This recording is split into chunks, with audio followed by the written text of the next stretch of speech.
बिस्मिल्लाहिर्रहमानिर्रहीम। आज के प्रोग्राम के साथ मैं हूं नुस्ला मलिक। नाज़रीन, NA-75 डस्का एक बड़ा इंतखाबी मार्का जो मुस्लिम लीग नवाज तकरीबन जीतने में कामयाब हो चुकी है। हुकूमत दावेदार थी कि इस इलेक्शन में जीतेगी और PDM का जो बयानिया है वो फेल हो चुका है क्योंकि अपोजिशन की जमातें आपस में इंतशार का शिकार हैं। इसके असरात पड़ेंगे डस्का के इलेक्शन पर और PTI ये इलेक्शन जीतने में कामयाब हो जाएगी। इल्जामात लगते रहे हुकूमत के पर और वो PML की तरफ से थे। PMLN कहती रही कि वहां पे ऐसे ऐसे ऐलानात किए जाते रहे जिसकी ना इजाजत है और ना इलेक्शन कमीशन ऑफ पाकिस्तान इसकी इजाजत देता है, जिसकी बुनियाद पर यह भी कहा गया कि इलेक्शन कमीशन ऑफ पाकिस्तान ने नोटिस जारी किए उन लोगों को जिन्होंने जाके तरक्याती मनसूबों के ऐलानात किए थे। आज सारा दिन पोलिंग बड़ी पुरअमन रही। इलेक्शन कमीशन ऑफ पाकिस्तान को खराज तहसीन पेश किया जाना चाहिए कि जिस अंदाज से आज इंतजामात किए गए किसी भी जमात की तरफ से कोई बड़ी शिकायत मौसूल ना हुई और पूरा दिन पुरअमन पोलिंग हुई। पंजाब हुकूमत को भी कम से कम यह क्रेडिट जरूर दिया जाना चाहिए कि पंजाब हुकूमत ने जिस तरीके से आज इंतजामिया को और पुलिस को अलर्ट रखा कि कोई नाखुशगवार वाकया पेश ना आए, इस पर पंजाब हुकूमत को भी खराज तहसीन पेश किया जा सकता है। लेकिन इसके साथ साथ सवाल ये उठता है कि पूरी हुकूमत ये चाहती थी कि ये इलेक्शन जीत जाए, अना का मसला बना हुआ था और इसीलिए कहा जाता था कि हम ये डस्का का इलेक्शन जीत कर दिखाएंगे। लेकिन PMLN ये जीतने में कामयाब हो गई।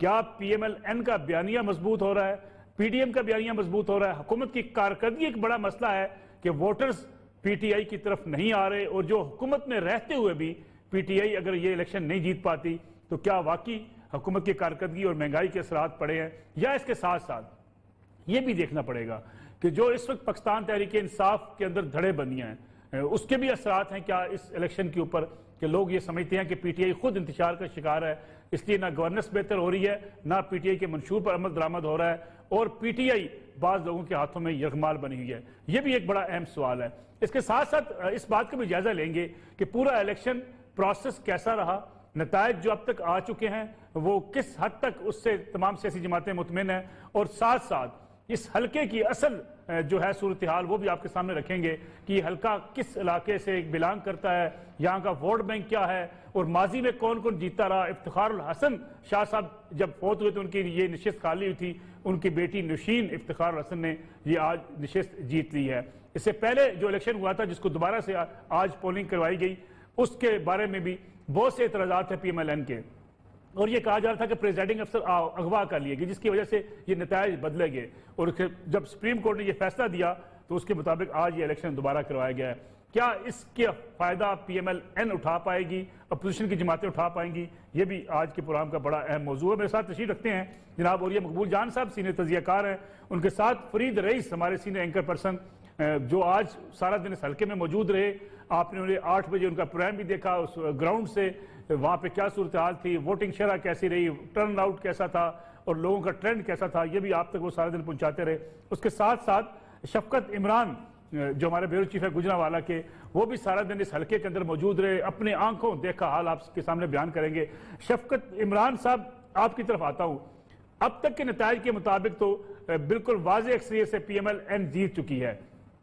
क्या लगता है आपको वोटर्स का ट्रेंड वाकई इस हल्के के अंदर PMLN मजबूत थी या हुकूमत की कारकर्दगी भी जेर बहस आई जाती रही आज सारा दिन? बहुत शुक्रिया मलिक साहब। पहली बात तो ये है कि जिस तरह आप भी इस हल्के को बड़े गौर से जानते हैं, समझते हैं कि इस हल्के में माजी में जो सूरत हाल रही और जो वोट बैंक मुस्लिम लीग नून का जो है वो एक कमिटेड वोटर जो है वो खड़ा रहा और यही वजह है कि जो ये रिजल्ट्स जो हैं वो आपके सामने आ रहे हैं। इसमें जो बिल्कुल ट्रेंड सेट जो हुआ इस दफा वो थोड़ा सा मैं आपको बयान करूंगा। जैसे हम थोड़ी देर पहले भी बात कर रहे थे तो उसमें हमने कुछ हलकों का जिक्र किया था जिसमें डस्का कलां और डस्का की शहर की बात हो रही थी, तो उसमें कुछ यूनियन काउंसिल ऐसी थी जिसने बिल्कुल ट्रेंड सेट कर दिया, यानी कि तब्दील कर दिया। उसमें ये कि थोड़ा जो माजी का इलेक्शन था उसमें देखा जाए तो उस हलकों में तहरीक इंसाफ जो है वो बर्तरी लेकर कामयाब हुई, लेकिन ये इस इलेक्शन में हमने देखा कि वहां से लूज कर गए। यानी अगर हम उसकी बुनियादी वजह शफकत हम क्या समझे, उसकी बुनियादी वजह ये हो सकती है कि जिस इलेक्शन के ऊपर ये इल्जाम लग गया कि वहां धांधली की गई, प्रेसिडिंग ऑफिसर अगवा किए गए, इलेक्शन कमीशन ऑफ पाकिस्तान से लेके सुप्रीम कोर्ट तक इस बात को तस्लीम कर लिया गया, क्या इसका असर भी पड़ा है PTI के ऊपर? जी बिल्कुल बिल्कुल ये असर पड़ा है, क्योंकि सारा दिन हमारी लोगों से जो बात हुई तो उनकी यही बातें थी कि हम वोट डालने आए थे अपनी मर्जी से। लोगों को तो जब वोट डालने से रोका गया, जिसकी वजह से सारा के सारा इलेक्शन मुतनाजा हुआ, तो लोगों ने कहा कि हमने तो अपनी मर्जी से वोट डालना था, ये उन्हें थोड़ा ही पता था कि किसको वोट डालने हैं, तो उस दौरान हमें रोका जाता रहा, फायरिंग होती रही, इस तरह के हालात पैदा किए जाते रहे। तो लोगों ने ये बातें हमसे शेयर की हैं, आज बड़ा खुलेआम शेयर किए, क्योंकि आज माहौल बड़ा पुरअमन था, तो उस हवाले से वो ये बात शेयर करते रहे कि वोट डालने हम जरूर आए, लेकिन खौफ हरास, फायरिंग और इन चीजों की वजह से हम फिर वापस हमें लौटना पड़ा उस रश की वजह से, क्योंकि वोटर ऐसे हैं कि वो इस घुमसान की जंग शुरू हुई हो तो उसमें मेरे ख्याल से वो वोटर अपना फैसला वापस चले जाते हैं। तो यही वजह बनी, तो लोगों ने कहा कि हमने अपना आज फैसला दिया है, यही फैसला दिया है कि जो आपके सामने आ रहा है रिजल्ट, और जिस तेजी से रिजल्ट आ रहे हैं, ये भी इलेक्शन कमीशन की देखें कामयाबी की तरफ जा रही है बात, कि रिजल्ट रुकते और फिर लेट होते, अब ऐसा सूरत नजर नहीं आ रही। मेरे ख्याल से शफकत आप हमारे साथ मौजूद रहे और ये मकबूल जान साहब भी हमारे साथ मौजूद हैं। थोड़ा सा मैं आपको इस हलके के बारे में अगर बता दूं, माजी में इस हलके के अंदर किसने राज किया, तो 1970 में और 1977 में सियालकोट की बाकी नशिस्तों की तरह इस हलके में भी पाकिस्तान पीपल्स पार्टी कामयाब हुई थी। फिर 1988 में भी पीपल्स पार्टी ने इस हलके से अपनी जीत को बरकरार रखा था, जबकि 1990 में IGI के नजीर अहमद खान और 1993 में मुस्लिम लीग नवाज के सैयद इफ्तिखार हसन और फिर 1997 में भी सैयद इफ्तिखार हसन कामयाब हुए थे। 2002 के इलेक्शन में पाकिस्तान तहरीक इंसाफ के अली असद मल्ली मुस्लिम लीग कायद आज़म के टिकट पर इस हल्के से मुंतखब हुए, जबकि 2008 में सैयद इफ्तिखार हसन को इसलिए इलेक्शन में हिस्सा न ले सके कि BA की शर्त उस वक्त आयद कर दी गई थी, जिसके बाद उनके दामाद और नशीन इफ्तिखार के शोहर जो है सैयद मुर्तजा यहाँ से कौमी असम्बली के रुकन मुंतखब हुए। 2013 में और 2018 में सैयद इफ्तिखार हसन शाह ने अपनी इस जीत को बरकरार रखा था, जबकि उनकी वफात के बाद जब ये नशिस्त खाली हुई तो उस पर फिर उनकी बेटी नौशीन इफ्तिखार उम्मीदवार बनकर सामने आई। उस ज़िमनी इलेक्शन को दोबारा से इलेक्शन कराने का हुक्म दिया गया इलेक्शन कमीशन ऑफ पाकिस्तान की तरफ से, फिर सुप्रीम कोर्ट ने इस फैसले को बरकरार रखा और आज के इलेक्शन में भी मुस्लिम लीग नवाज ने, नौशीन इफ्तिखार ने इस इलेक्शन को जीत लिया। और यह मकबूल जान साहब मजबूत उम्मीदवार रहे हैं सैयद इफ्तिखार हसन शाह साहब इस हल्के के। अली असद मल्ली साहब की अपनी एक बिरादरी है, उनका एक अपना ग्रुप है, धड़ेबंदी है, फिर पंजाब हुकूमत है, फिर मुस्लिम लीग के एक काफ के एक MP है, उनकी सपोर्ट भी थी, फिर कुछ बलदियाती लोगों को भी तोड़ के PTI के साथ मिलाया गया, फिर ऐलानात किए गए अगर इस इलेक्शन के अंदर हम जीत गए तो तरक्याती मनसूबों का जाल बिछा देंगे। उसके बावजूद PTI जीत ना पाई। देखिए, मैं जिस तरह हम लोग तबसरा करते हैं ना पाकिस्तान के इलेक्शंस का, जैसे वेस्टमिनिस्टर ब्रिज के इलेक्शंस हो रहे होते हैं कि वहां पर ये हवा चलेगी तो इस तरह की नजरियाती वोट जो है इधर से उधर हो जाएंगी और ये हो जाएगा, ऐसा पाकिस्तान में होता नहीं है। मैं इस इलाके के रहने वाला हूँ, गुजरात मेरा पड़ोस है। आप एक आदमी को 100 रुपए के बजाय 1000 रुपए अगर चीनी बेच दें, लेकिन उसने वड़ैच को वोट देना है तो वो मर भी जाएगा तो वड़ैच को वोट देगा, अगर उसने सियाल का वोट देना है तो वो सियाल का वोट देगा। ये बड़ी हमारी तल्ख हकीकत है। हमारे यहाँ वोटों की पॉकेट्स हैं और वो जो उम्मीदवार भी होते हैं वो बाकायदा गांव में जाके उनके इन्फ्लुएंशियल लोगों को अपने साथ रख के वो वोट बनाते हैं। ये हल्का शुरू से नून लीग के साथ था और बहुत तवील अरसे से रहा है। और सैयद इफ्तिखार हसन शाह साहब को जानता हूँ, वो बुजुर्ग थे, हमारे बुजुर्ग भी थे, दोस्त भी थे, वो उनका एक अपना एक इन्फ्लुएंस था इस इलाके के अंदर, इस जगह के अंदर।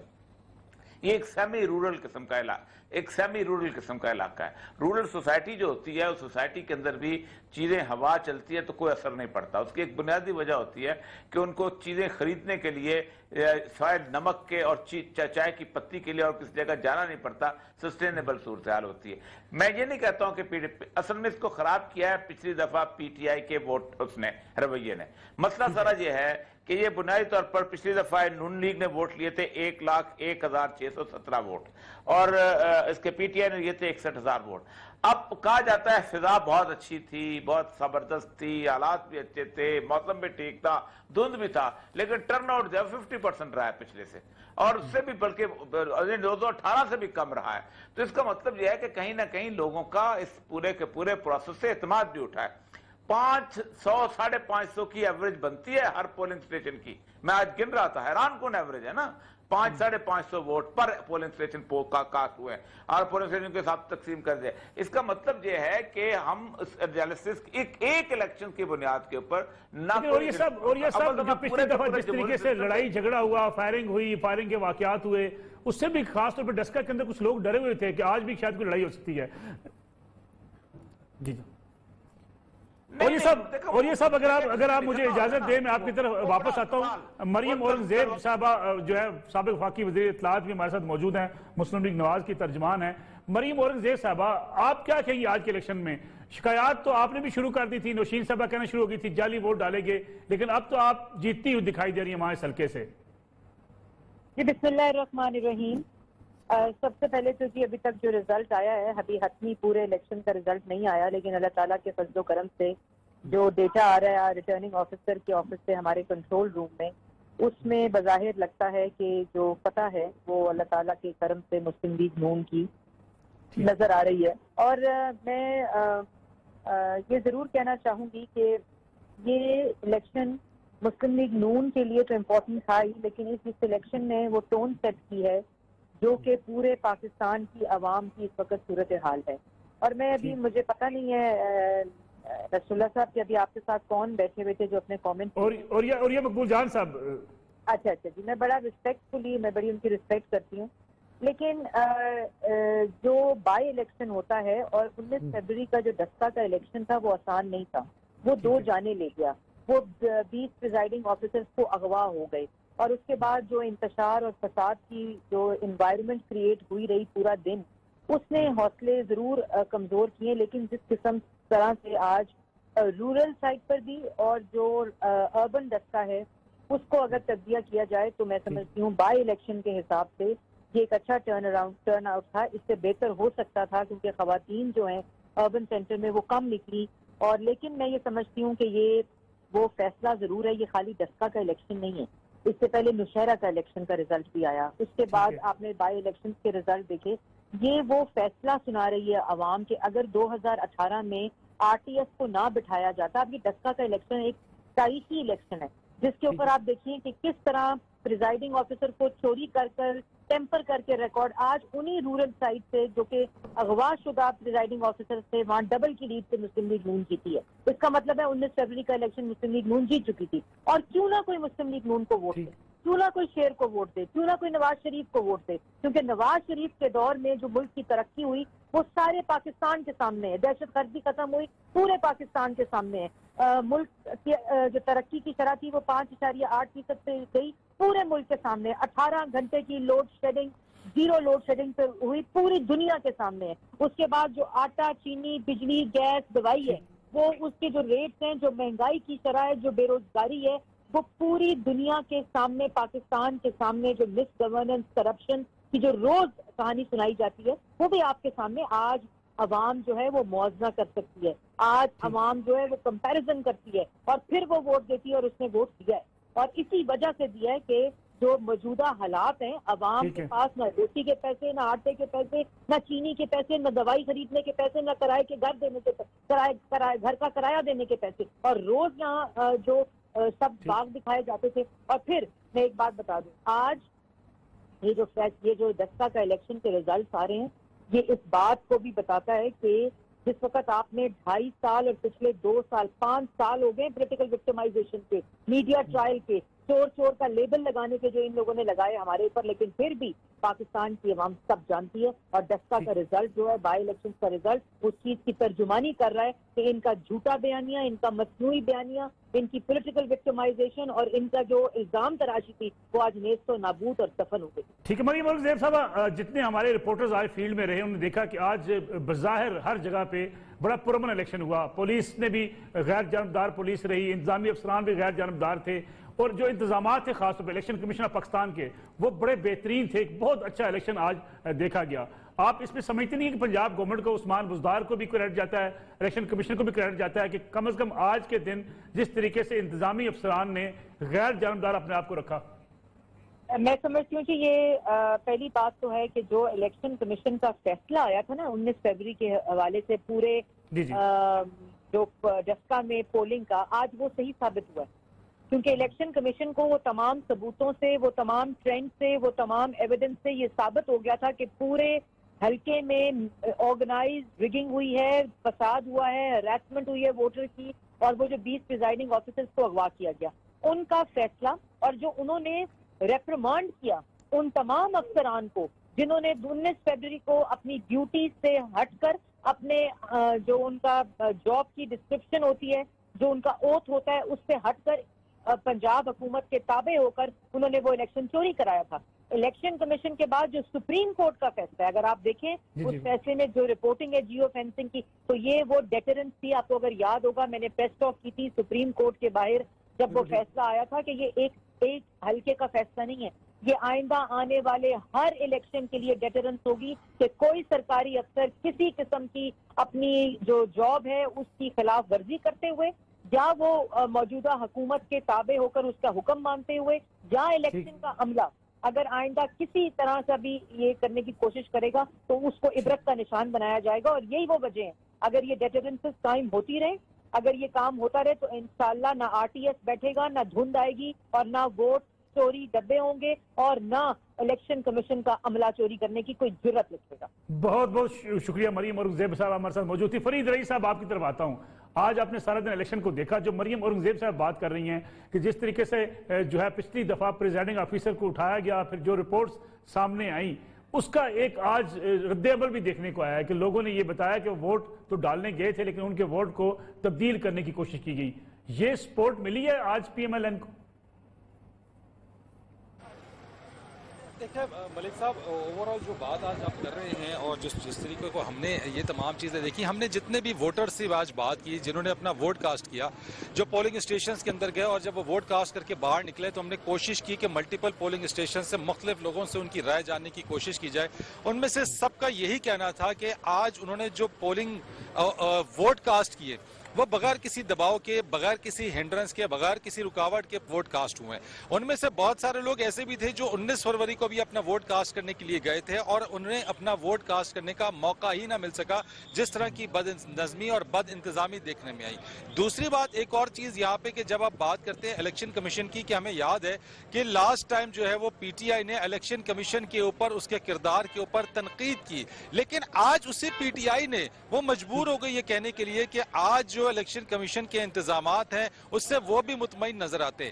एक इल्जाम जो वो लगाते हुए हमें नजर आए, पीटीआई की तरफ से लगाया जाता रहा कि उन्होंने इल्जाम आयद किया कि 19 फरवरी को जो भी यहाँ पे मामला हुआ, जो कानून की खिलाफ वर्जी हुई, जो अमनो अमान में खराबी हुई, उसमें उन्होंने नून लीग के एमएनएज और एमपीएस को मुर्दुल इल्जाम ठहराया, जिसमें राना सनाउल्लाह और दीगर लोगों को। मैंने जब सवाल किया कि आपकी ये हुकूमत है, वजीर आला पंजाब आपके हैं, वफाकी हुकूमत आपके पास है, आपके पास तमाम सपोर्ट स्टेट की मशीनरी आपके पास है, आपने उनके खिलाफ कार्रवाई क्यों नहीं की या आपने अब तक उनको गिरफ्तार क्यों नहीं किया? तो मुझे इसका कोई खातिर ख्वाह जवाब नहीं मिल सका। ठीक है फरीद, अगर मुझे आप इजाजत दें, हम छोटी सी कमर्शियल ब्रेक प्रोग्राम में शामिल कर लें, वापस आएंगे तो फिर बात करेंगे डस्का इलेक्शन में अब तक नताइज के हवाले से भी, और इस हल्के के, इस इलेक्शन के नताइज के असरात मुल्क की सियासत पर क्या पड़ेंगे, इस पर बात करेंगे आफ्टर शॉर्ट ब्रेक।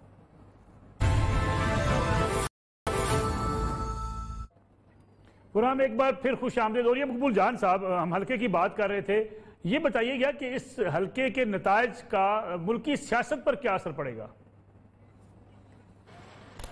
देखिए, वो मरियम औरंगजेब साहब जबरदस्त किस्म की सियासी तकरीर करके चली गई हैं, बड़ा अच्छा तबसरा उन्होंने किया है। मतलब है कि हल्कों की सियासत से हमने तो कभी जिंदगी में असर पड़ते नहीं देखा। एक उन्होंने बड़ी अच्छी बात की, उन्होंने कहा जी इलेक्शन कमीशन की वजह से इस दफा बड़ा अच्छा इंतजाम हुआ। अल्लाह का शुक्र है कि इलेक्शन कमीशन बिहेव किया, वरना 1977 से लेके अब तक जिस तरह अफसरों को इस्तेमाल किया जाता रहा है, जिस तरह इंतजामिया को इस्तेमाल किया जाता रहा है, जिस तरह जमहूरियत के ऊपर जिस सत्यानाश किस्म की सूरत रही है, हमने 32 साल उन्हीं जमानों में नौकरी किया और हमें पता है किस किस्म के प्रेशर होते थे और कैसे होते थे। ये बहुत अच्छी बात है कि इलेक्शन कमीशन ने बिहेव किया, और ये बहुत अच्छी बात है कि इलेक्शन कमीशन के इस बिहेव करने के ऊपर पंजाब गवर्नमेंट ने सरे तस्लीम खम किया। ये दो बहुत अहम तरीन चीजें हैं और दोनों को एक्नॉलेज करना चाहिए, क्योंकि पाकिस्तान की तारीख में जमहूरियत बड़ी तल्ख रही है, कम से कम अफसरों की मुदाखलत की वजह से, और इसी हल्के के अंदर से जुल्फकार चीमा साहब जो थे इसी वजह से ट्रांसफर हुए थे। उनसे कभी बहुत तकलीफदेह दास्तान सुन लीजिएगा। जबकि अब आते हैं इस सारे एक ज़िमनी इलेक्शन जो होता है ना, वो कहीं पर भी कुछ अगर हम ये कहें कि जो उसका पन्नू की सीट है वो अगर जेयूआई ने जीत ली तो कल जेयूआई वाइप आउट हो जाएगी, नहीं होती। पीटीआई ने जीत ली जेयूआई की सीट, नहीं होती। या पीटीआई वहां से हार गई तो ये ज़िमनी इलेक्शन बुनियादी तौर पे एक रिटोरिक होते हैं मेरे और आपके जैसे लोगों की गुफ्तगू के लिए। और वैसे भी मैं कई दफा कहता हूं और ये साहब अगर हम माजी के इलेक्शंस को देखें तो इस बात का क्रेडिट तो दिया जाना चाहिए चीफ इलेक्शन कमिश्नर को, राजा सिकंदर सुल्तान साहब को, कि जो दबाव बिल्कुल जो हुकूमत ने उनके हवाले से वाकई वज़रा ने बयानबाजी की, लेकिन उसके बावजूद जिस तरीके से आज उन्होंने इलेक्शन को मॉनिटर किया, फिर ये दावा उन्होंने किया था कि इलेक्शन पुरअमन भी होगा, शफाफ भी होगा, क्रेडिट तो जाता है उन्हें। देखिए, मैं तो कहता हूं पहली बात तो है कि इलेक्शन कमीशन के पास जितने इख्तियारात हैं किसी का बाप उस पर दबाव नहीं डाल सकता।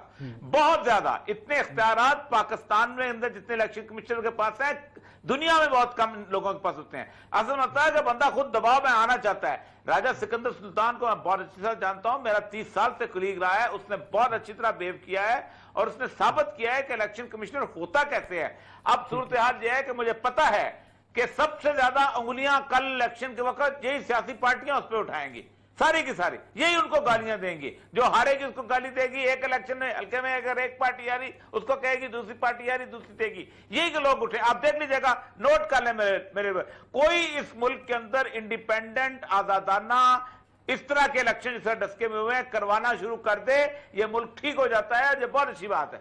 लेकिन लगता नहीं कि आज एक ट्रेंड सेट हो गया। और ये साहब सियासी जमातों की तरफ से भी कोई इतने आज इल्जामात नहीं लगे।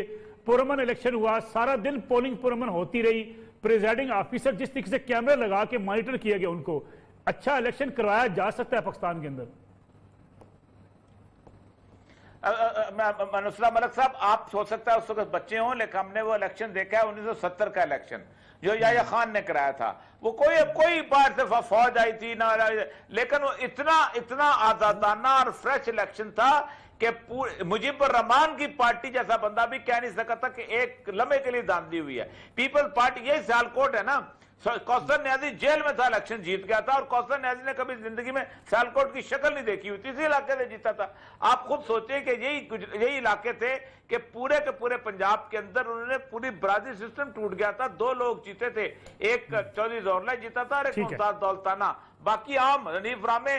तो असल मसला यह है कि अगर नीयत ठीक है आपकी तो पाकिस्तान ने फेयर फ्री इलेक्शन कराना कोई मुश्किल काम नहीं, यही इंतजामिया करा सकती है। शफकत इमरान, इस वक्त सूरत हाल क्या है हल्के के अंदर? पीएमएलएन जश्न मना रही है, क्या हो क्या रहा है इस वक्त शहर डस्का के अंदर?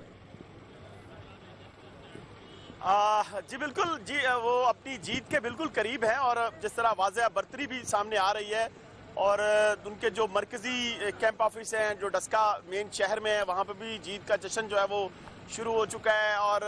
और जो उनका गांव है या यहाँ से थोड़ा ही बिल्कुल करीब, वहाँ पर भी उनका जो मरकजी कैंप ऑफिस है वहाँ पर भी जश्न जो है वो शुरू हो चुका है। तकरीबन 258 पोलिंग स्टेशन का रिजल्ट हम अभी तक जो है वो अनाउंस कर चुके हैं। उसमें तो वाज़ेह बर्तरी है, 13,000 समथिंग वोटों की जो है वो बर्तरी जा रही है मुस्लिम लीग नून की। तो मेरे ख्याल से 110-100 के करीब जो है वो पोलिंग स्टेशन बाकी रह गए हैं। 12 बजे के करीब जो बाकी पोलिंग स्टेशन हैं वो किस एरियाज हैं? क्या हमें बता सकते हैं कि वो कौन से एरियाज हैं जिसके नतीजे अभी आना बाकी हैं? ये अब नताइज जो आना शुरू हुए हैं ना, तो जिसमें बर्तरी की कमी में लीड जो थी उसमें कमी भी आ रही है। तो ये अब नताइज पसरूर साइड से आ रहे हैं सारे के सारे। ये वो हल्के हैं जहां पर एक असजद मली साहब के जो सारे इलाके हैं, वहां से अब वो जो है वो वोट उनके रिजल्ट आना शुरू हुए हैं। तो अब बिल्कुल करीब ही है, तो 360 के करीब पोलिंग स्टेशन है, उसमें 258 पोलिंग स्टेशन का रिजल्ट आ गया और बाकी के पोलिंग स्टेशन डस्का सिटी मुकम्मल हो गया और जामे के चीमा भी मुकम्मल हो गया। हाँ बिल्कुल जी बिल्कुल, डस्का सिटी भी मुकम्मल हो गया, डस्का कलां भी, जाम के चीमा भी, ओटियां भी, इसके साथ साथ जो जैसर भी। यही हल्के तो ट्रेंड तब्दील किया है, ट्रेंड बिल्कुल इन्हीं हल्कों ने। और कहा जाए तो ये वही हल्के थे जिस तरह मैंने पहले भी बताया कि अगर हम बाऊ रिजवान के हल्के की बात करें, उनकी सूबाई असम्बली के वहां के नतीजे भी आ चुके हैं, अब वही आ रहे हैं जिसका हम जिक्र कर रहे हैं। ये बाऊ रिजवान ही हैं जिनके हल्के के रिजल्ट अब आना शुरू हुए हैं वहां से। बिल्कुल बिल्कुल बिल्कुल वो उनके रिजल्ट के अभी थोड़ी देर पहले जो हमने रिजल्ट दिए हैं 258 पोलिंग स्टेशन के, तो ये उन्हीं के हल्के के पोलिंग जो है वो अकाउंट करके हमने जो और पीपी 40 और पीपी 43 जहां से जिशान रफीक और नवीद अशरफ PMLN के रुकन सूबाई असम्बली हैं, वहां के नतीजे मुकम्मल हो चुके हैं या वहां से भी नतीजे आना है? बिल्कुल, वहां के नतीजे तकरीबन 80% मुकम्मल हो चुके हैं और 20% के करीब वहां के रिजल्ट हैं। जो साथ हैं वो भी साथ साथ अटैच होके आ रहे हैं। अभी जो हमने ताज़ा तरीन बताए हैं वो तकरीबन 258 पोलिंग स्टेशन के रिजल्ट जो है वो अभी थोड़ी देर पहले हमने स्क्रीन पर अनाउंस किए हैं। तो उसके मुताबिक उनकी 13,000 कुछ वोट की बढ़तरी थी और बाकी के जो है वो साथ साथ आ रहे हैं। और ये बड़ी खुशाइन बात है कि बड़ी तेजी से रिजल्ट आ रहे हैं। जिस तरह का दावा किया गया था बिल्कुल सच साबित हो रहा है और बड़ी तेजी से रिजल्ट। ठीक है, हमारे साथ मौजूद रहिएगा फरीद रईस आपकी तरफ आता हूँ। फरीद रईस, ये बताइएगा महंगाई और हुकूमत की जो है बेड गवर्नेंस और जिस तरीके से हुकूमत के वादे थे पूरे ना होना, ये भी इस इलेक्शन के अंदर कुछ PMLN को सपोर्ट मिली है इसकी? जी बिल्कुल मलिक साहब, बिल्कुल मिली है इस चीज़ के अंदर। मैंने जितने लोगों से बात की है, जिनका भी रिएक्शन आया है, सबसे अहम बात जो रही है वो महंगाई के ऊपर है। आटे की कीमतों में इजाफा, चीनी की कीमतों में इजाफा, पेट्रोल की कीमतों में इजाफा, बिजली की कीमतों में इजाफा, गैस की कीमतों में इजाफा। ये वो बुनियादी चीज़ें हैं जिसका आवाम जिसकी शिकायत करते नजर आए हैं। और वो उन्होंने कुछ लोगों ने तो बरमला इस बात का भी इजहार किया, उन्होंने कहा कि हम तब्दीली चाहते हैं लेकिन हम तब्दीली सरकार से खुश नहीं हैं क्योंकि इसने हमारा जीना दोभर कर दिया। यकीनी तौर के ऊपर जब लोगों को बुनियादी अशिया ज़रूरियाँ नहीं मिलेंगी, जब उनकी जो है वो गिरानी उसके अंदर होगी, कीमतों में इजाफा होगा, तो लोगों को तवक्कुआत थी, लोगों को मौजूदा हुकूमत से ये तवक्कुआत थी कि ये महंगाई को कम करने में कामयाब होंगे, ये जॉब अपॉर्चुनिटीज़ कम देने में कामयाब होंगे। लेकिन जब लोगों ने महंगाई का ये तूफान देखा, जब लोगों ने माशी तौर के ऊपर खुद हुकूमत इस बारे में एक्सेप्ट करती है कि माशी चैलेंजेस हैं। मलिक साहब, मसला ये है कि यहाँ पे कि अगर रुपए की कदर में इस्तेहकाम आता है, अगर रुपए की कदर के इस्तेहकाम को हुकूमत जो है वो अपनी कारकर्दगी मानती है तो बिल्कुल ठीक बात है कि अगर रुपए की कदर में इस्तेहकाम आए, लेकिन आवाम की जो मईशत है क्या उसमें इस्तेहकाम आया, ये एक बहुत बड़ा सवाल है। एक और कमर्शियल ब्रेक प्रोग्राम में शामिल करनी है, ब्रेक से वापस आते हैं, बात होगी डस्का इलेक्शन की और अब तक कितने नतायज सामने आ चुके हैं इसका भी जायजा लेंगे और साथ साथ ये भी बताएंगे कि ये हल्का अब कितनी अहमियत इख्तियार कर जाएगा। प्रोग्राम में एक बार फिर खुश आमदेद। और ये मकबूल जान साहब, हमारे यहाँ सियासत में ये ट्रेंड रहा है जहाँ हुकूमत होती है वहाँ के ज़िमनी इलेक्शन हमेशा से जीते जाते रहे हैं, लेकिन इस बार ये ट्रेंड बदलता हुआ नजर आ रहा है। कुछ और हल्कों में भी ऐसा हुआ लेकिन डस्का सियालकोट के अंदर भी ऐसा ही हो रहा है। क्या कारकर्दगी अब मैटर करती है आवाम के सामने? नहीं, देखिए ये अच्छा ट्रेंड है कि ये अब वक्त के साथ देखिए कहीं तो आपने रुकना होता है ना कि गवर्नमेंट इन्फ्लुएंसेस के खिलाफ लोग जो है आजादाना तरीके से वोट लेना शुरू, आपकी अर्बनाइजेशन आती है, बहुत सारी चीजें आती हैं। एक जमाने में क्यों जीतते थे गवर्नमेंट, कैसे जीती थी गवर्नमेंट? इसलिए जीती थी गवर्नमेंट इन्फ्लुएंस की करती। मैं अक्सर मिसाल लिया करता हूँ कि पहला इलेक्शन जो जुल्फिकार अली भुट्टो ने कराया था वो गुजरात में इत्तेजाद हसन का इलेक्शन था और इत्तेजाद हसन साहब जो थे वो 74 में इलेक्शन लड़ने आए थे और 24 कैंडिडेट थे, 24 को उन्होंने बिठा दिया था डिप्टी कमिश्नर जुल्फिकार नैन से कह कहला के और वो बाकर शाह एसपी के तहत और वो बिला मुकाबला जीत गए थे। तो पहले इस तरह जीता करते थे। अब जरा आप मुख्तलिफ हो गया। अब ये नहीं है कि पहले को ट्रेंड हो। मैंने आपको कई दफा कहा है कि मैं इनकी बुनियादों के ऊपर पाकिस्तान की पॉलिटिक्स को जो समझता है, पाकिस्तान का जो जमहूरी रवैयों को समझता है, पाकिस्तान में जो वोटर की नफ्सियात को समझता है, उसको अंदाजा है कि इसकी बुनियाद पर तबसरे नहीं किया करते। ये बेसलेस किस्म के तबसरे होते हैं, ना मैं ऐसे करता हूं ना होते हैं कि मैं आज कह दूं कि ये ट्रेंड बदल रहा है, ये बड़ी तब्दीली आ रही है और ये हो रहा है। मतलब है कि पहले हुकूमत जो थी इस वक्त बहुत लेकिन जो PMLN बात कर रही ओरिया साहब की, जी हमें चोर कहा गया, हमें डाकू कहा गया, हमारे खिलाफ पूरा एक बयानिया बनाया गया, एक मीडिया कैंपेन हमारे खिलाफ की गई, विक्टिमाइज किया गया और ये कहा गया कि PMLN खत्म हो गई। ये इलेक्शन साबित कर रहा है कि सारे बयानी जो हमारे खिलाफ थे ये झूठे साबित हुए। उसका इलेक्शन से कोई ताल्लुक नहीं है। आपने जरदारी को 10% कहा, आप जरदारी को इलेक्शन, आप जरदारी सदर बन गया। आपने नवाज शरीफ को कुछ कहा, ये कौन सा ताल्लुक है, इसका क्या ताल्लुक है? आपने इतनी बड़ी कैंपेन चलाई, पूरा सैफुर रहमान बैठा रहा, वो जीत गया इलेक्शन आके, इस बुरी तरह जीता। कोई ताल्लुक नहीं है कि हमारे खिलाफ कैंपेन। जिसने वोट देना है वो 10 बंदों के कातिल को भी वोट देगा और 50 लाख रुपया करप्शन करने वाले को वोट दे देगा। पाकिस्तान का यही तो बहुत बड़ा आलमिया है। लेकिन और ये सब PMLN खत्म करने की जो बातें की जा रही थी, PMLN को मौका तो मिल गया ना कि हम खत्म नहीं हुए, हम आज भी एग्जिस्ट करते हैं और बड़े भरपूर तरीके से एग्जिस्ट करते हैं। खत्म कोई सियासी पार्टी को नहीं होती, ना कोई कर सकता है खत्म। तो आप देखें, खाकसार तहरीक इतनी छोटी सी तहरीक थी, वो आज तक खत्म नहीं हो सकी। सियासी अरार वो खत्म नहीं, वक्त के साथ साथ चीजें बदलती हैं। मुस्लिम लीग नून को जो लोग समझते हैं खत्म कर सकेंगे, बड़ी भूल में है। उनको ये सोचना भी नहीं चाहिए किसी तौर पर, इम्पॉसिबल, नामुमकिनात में से। फरीद रईस, क्या कहेंगे मजमूई तौर पे इलेक्शन डे के बारे में? आज पूरा दिन इलेक्शन आपने मॉनिटर किया, अगर आप समराइज करें पूरे इस इलेक्शन को, इस इलेक्शन में आपने PMLN PTI इंतखाबी मुहिम, आज वोटर्स के लिए जो जिस तरीके से उनको निकाला गया और फिर इंतजामिया का जो बिहेवियर है, इसको समराइज कैसे करेंगे?